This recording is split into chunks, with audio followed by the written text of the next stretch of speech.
अस्सलाम वालेकुम रहमतुल्लाहि व बरकातुहू। नाज़रीन इकराम, कुरान पाक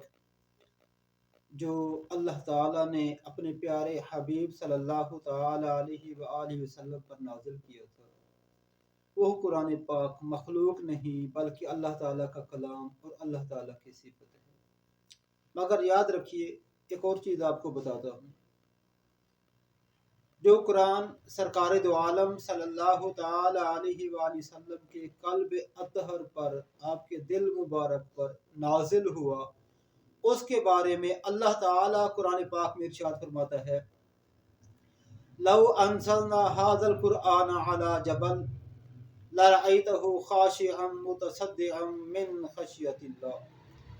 कि इस कुरान पाक को अगर हम पहाड़ पर नाजिल कर देते तो तुम देखते लरअयतहु खाशिअन मुतसद्दिअन मिन खशियतिल्लाह, कि वो अल्लाह ताला के डर से, खौफ से थरथराने लगता, कांपने लगता। हजरात ग्रामी, कुरान पाक अगर पहाड़ पर नाजिल किया जाता तो वह कांपने लगता, रेजा रेजा हो जाता, थरथराने लगता, अल्लाह के खौफ से, अल्लाह की खशियत से।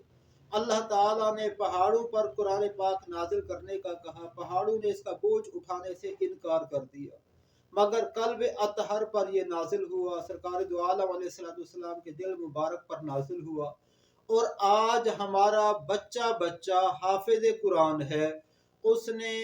कुरान पाक को अपने सीने में बसाया हुआ है, मगर वह कांपता नहीं, थरथराता नहीं, इसके बोझ से थकता नहीं। इसकी क्या वजह है? तो हजरात मोहतरम, इसकी वजह यह है कि यह कुरान पाक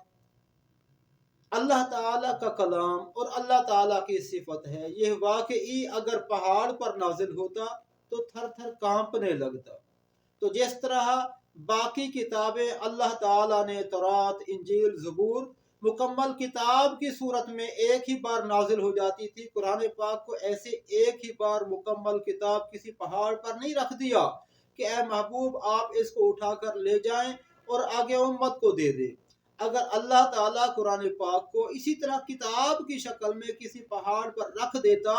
तो जैसे अल्लाह ने फरमाया कि वो अल्लाह के खौफ से कांपने लगता, थरथराने लगता, तो जिस पहाड़ पर भी कुरान पाक को रखा जाता वो कांपने लगता और रेजा रेजा हो जाता। जिस तरह अल्लाह ताला ने अपनी एक तजल्ली तूर पर डाली तो तूर कोयला बन गया था, यही हाल होता अगर अल्लाह ताला कुरान पाक को किसी पहाड़ पर रख देता।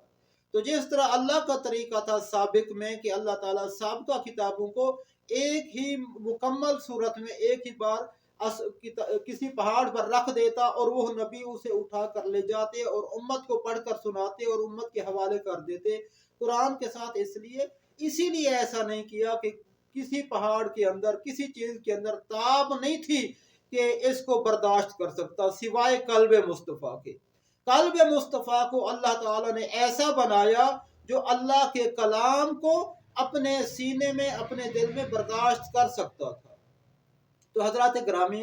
अल्लाह ताला ने जब कुरान पाक को थोड़ा थोड़ा करके सरकार दो आलम अलैहिस्सलाम के कल्ब अतहर पर नाजिल किया, तो रिवायात में आते हैं कि जब वही के नाजिल होने की कैफियत होती तो सरकार दो आलम अलैहिस्सलाम का चेहरा मुबारक का रंग मुतगय्यर हो जाता था और पेशानी पर पसीना नमूदार हो जाया करता था। तो हजरत ग्रामी, यह कुरान जिसको पहाड़ बर्दाश्त नहीं कर सकता था, जब ये चंद आयात, छोटी छोटी सूरतें, थोड़ा थोड़ा हिस्सा इसका 23 साल में थोड़ा थोड़ा करके कल्ब अतहर पर नाजिल होता, तो सरकार दो आलम सल्लल्लाहु ताला अलैहि वसल्लम का दिल मुबारक, उसके अंदर जो सकाफत होती थी, जो सख्ती होती थी, जो उसकी शिद्दत होती थी,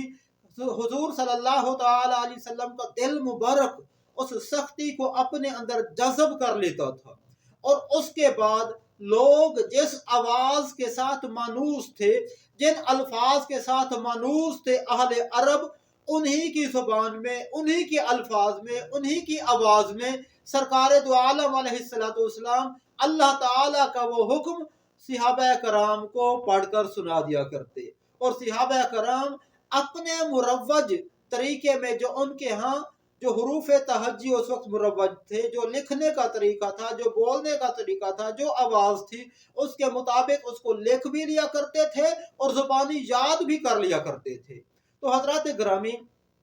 اس طرح جب یہ 23 سال کے اندر یہ 30 پارے قرآن پاک کے، 114 صورتیں قرآن پاک کی قلب اطہر پر نازل ہوئیں، تو سرکار دو عالم صلی اللہ تعالی علیہ وسلم کے پاکیزہ اور منور دل نے اس میں سے جتنی سختی تھی، جتنی شدت تھی، اس کو کشید کر لیا، اس کو اپنے اندر جذب کر لیا، اور اس پر قرآن پاک میں سے شدت جذب ہو گئی، اور اس پر جو جمال تھا وہ غالب آ گیا، اور وہ جمال جیسے عرب کے لوگ منوس تھے، اور اس کے بعد وہ جمال والا قرآن پاک اس میں سے شدت کشید کر کے وہ اللہ تعالیٰ کے محبوب نے وہ امت کے سپرد کر دیا۔